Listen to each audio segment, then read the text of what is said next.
bienvenue dans votre émission Vivre comme tout le monde, ou presque. Nous sommes aujourd'hui à Sainte-Catherine-les-Arras, plus précisément à la Juvénerie, établissement du groupe UGCAM.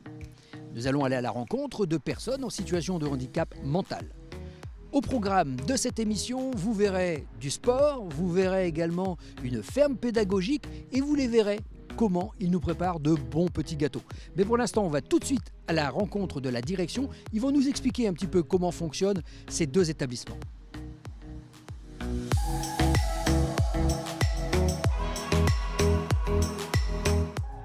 Bien Bruno, merci de nous recevoir chez vous. Bonjour, bienvenue à la Juvénerie. On est tous prêts à vous accueillir avec un grand plaisir. Bien, écoutez, je vous propose qu'on aille tout de suite rejoindre vos collègues.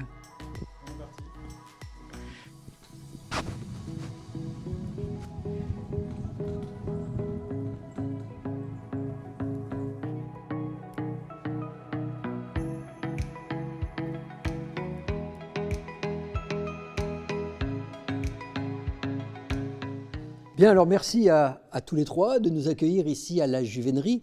On va commencer par vous, Bruno. Je vais vous laisser nous présenter un petit peu ce que sont les établissements de la Juvénerie.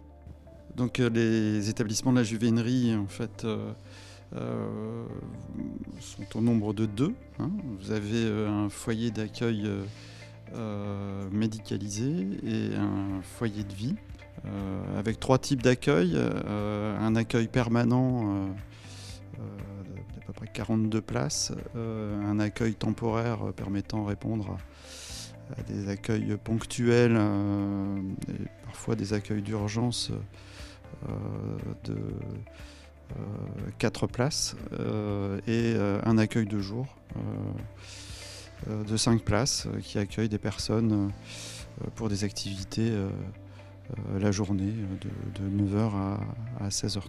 Bien alors Bruno, vous n'êtes pas venu seul, il y a Vanessa et Sandrine qui vous accompagnent. Alors Sandrine, expliquez-nous un petit peu qu'est-ce que le FAM déjà et quel est son fonctionnement.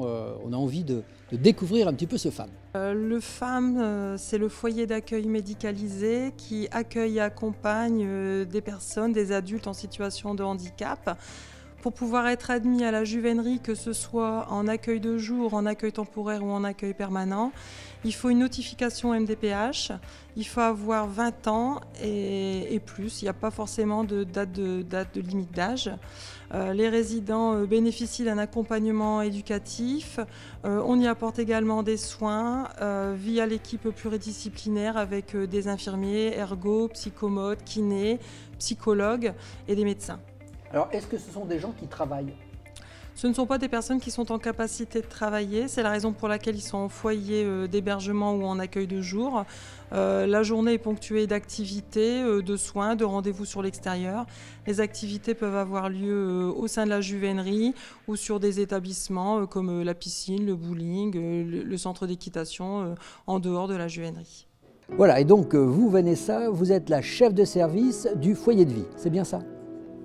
Alors la différence entre le foyer de vie et le FAM, c'est qu'au niveau du foyer de vie, les personnes n'ont pas en fait de problématiques médicales qui leur permettent d'être accueillies en foyer d'accueil médicalisé. Sinon, ce sont des personnes qui ne travaillent pas non plus tout au long de la journée, qui ont déjà eu pour certains un parcours en ESAT et ils sont accueillis donc au quotidien tout au long de l'année par une équipe qui met en place des activités la journée, qui les accompagne dans les actes de la vie quotidienne. Bien, alors on m'a dit également que vos résidents étaient des pâtissiers en herbe et qu'ils sont en train de nous préparer des gâteaux. C'est bien ça, Sandrine ?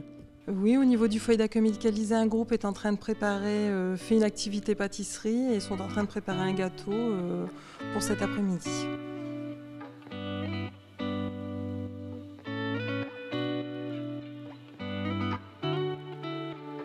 Merci Marjorie de nous accueillir ici. Bonjour, merci à vous.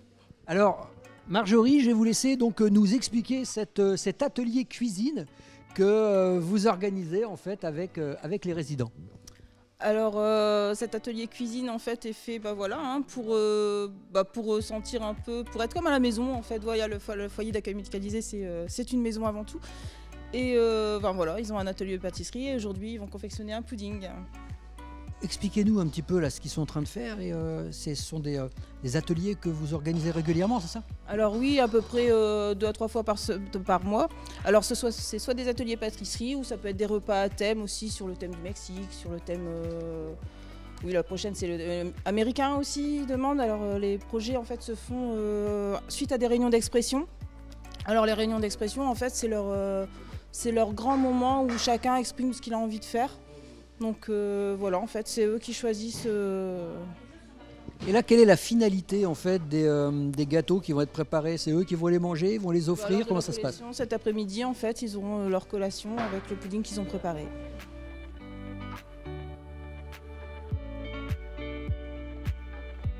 Alors Marjorie, est-ce que vous connaissez la ferme pédagogique? Oui, je connais la ferme pédagogique, elle se situe derrière la salle des sports. Alors les résidents s'y rendent pour donner à manger aux animaux, pour les hydrater, pour faire les litières, pour leur faire un petit coucou. Bref, c'est leur lieu de promenade. Eh bien, je vous propose, si vous voulez bien, d'aller tout de suite à la ferme pédagogique et on vous laisse terminer votre gâteau. Bon appétit! Parmi les moniteurs qui se succèdent, aujourd'hui, Luc nous explique pourquoi la ferme pédagogique. Alors pourquoi? Donc déjà on a créé la ferme pédagogique en 2017 et ça a été financé en partie par Mutualia, une mutuelle.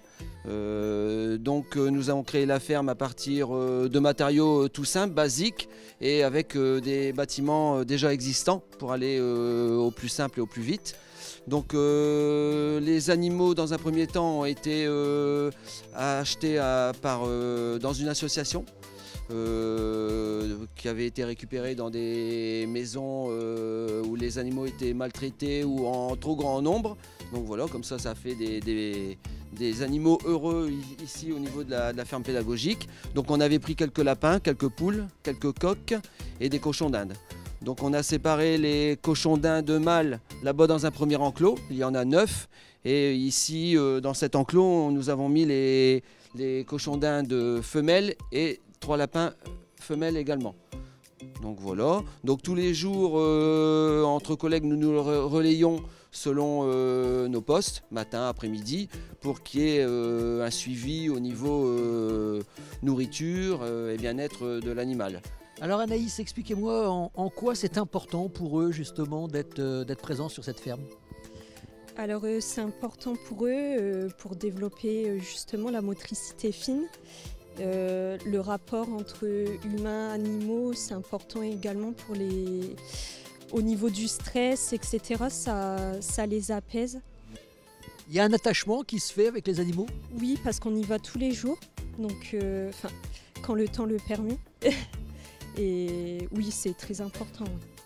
Alors on voit, hein, vous êtes entouré de résidents. Ce sont toujours les mêmes qui viennent? Avec moi, le plus souvent, oui. Après, il y a un roulement tous les jours. C'est toujours le même groupe, donc de l'accueil de jour, mais il y a d'autres personnes qui suivent en cours de route. Je suppose que c'est un moment qu'ils attendent avec impatience. Oui, c'est très important. C'est tous les jours, vers 13h30, on y va. Ce qui est le cas de Gérard. De Gérard. C'est important pour toi de venir ici à la ferme? Oui, c'est important. Très important. Alors explique-moi pourquoi c'est important pour toi. Pour moi, c'est mieux et pour moi, c'est en pleine forme d'être heureux, de donner aux gens les œufs qu'ils ont été cherchés. Et comme ça, la personne qui sont contents, ils sont heureux. Bien, alors il y a une salle de sport là juste derrière. Oui, tout à fait. Oui.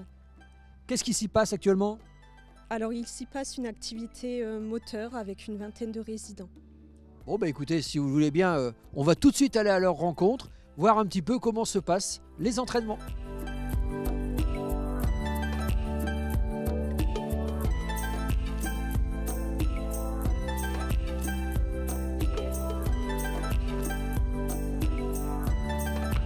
Expliquez-nous, qu'est-ce que vous étiez en train de faire alors avec Didier? Alors, on était en train de travailler sur un parcours moteur qui travaille aussi bien l'équilibre, la couleur, l'agilité, et la préhension fine. Et voilà, et s'amuser en même temps. Et en quoi c'est important justement pour Didier de faire ce sport?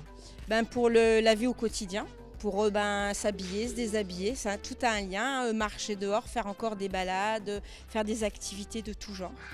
C'est-à-dire que là, le fait de pouvoir lancer un ballon dans un trou l'aide en fait à pouvoir s'habiller. Oui, pour la concentration, parce que là je lui demande bien quelque chose de bien précis. Quand quelqu'un s'habille, on lui demande bien précis d'être dans le bon ordre, à l'endroit, à l'envers, les vêtements, le bon ordre, bien s'essuyer, se laver, enfin la vie au quotidien. Donc c'est un rapport. Bien, alors Nathalie, vous êtes la référente du sport adapté. Expliquez-nous un petit peu justement comment se passent vos séances ici. En fait, nous, ici à la Juvénerie, on travaille beaucoup les activités motrices qui sont vraiment adaptées à notre population, aux résidents, à leurs besoins, et on tient compte de leurs possibilités et de leurs capacités. Alors on crée des petits ateliers pour travailler l'équilibre, la mémoire, la souplesse, sans les mettre en échec. Surtout, c'est le but principal. On adapte vraiment l'atelier en fonction du résident, du sportif. Alors vous avez bien entendu cette salle de sport et vous avez également une activité en extérieur. Oui, un parcours santé. En fait, on a créé ce parcours santé avec des collègues, dont M. Six, Luc, et qui est adapté à toute la population, aussi bien le foyer de vie que le FAM. Et de nombreux résidents le pratiquent au quotidien. Voilà, ainsi s'achève notre émission. Nous étions à la Juvénerie à Sainte-Catherine-les-Arras. On se retrouve la semaine prochaine. À bientôt sur WEO.